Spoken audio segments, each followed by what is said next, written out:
মা বোনেরা শোনো, অভাব হয়ে গেলে ফাতেমাকে স্মরণ করো। যদি ফাতেমার সঙ্গে জান্নাত থাকতে চাও, আর যদি দুনিয়ার নষ্ট ভুষ্টা মেয়েদের সঙ্গে জাহান্নামে থাকতে চাও মা বোনেরা, তাহলে তাদের মতো হয়ে যাও, কিছু করার থাকবে না। আর যদি মনে করো জান্নাতে যাব, তাহলে আমি আব্বাস সিদ্দিকী গাঁজা খেয়ে গল্প বলতে আসেনি, কোনোদিন যেতে পারবে না। যদি সুদ তোমার মধ্যে চলে যায়, হতে পারে না, হতে পারে না। তাই রেখে দাও, হযরত ফাতেমা জাহরা কি বলতে লেগেছে, আল্লাহ আমি ফাতেমা 3 দিন রোজা রেখেছি, এই রোজাতে সেহরি তো পানি খেয়েছি, ইফতারও পানি খেয়েছি, কোনো কিছু আর পাইনি।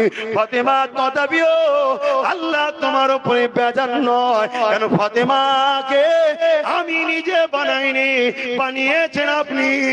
আপনি যদি আপনার সৃষ্টিকে 3 দিন খুশি রেখে খুশি হতে পারেন, আমি ফাতেমা কেন আপনাকে খুশি করার জন্য 3 দিন ধৈর্য ধরতে পারবো না।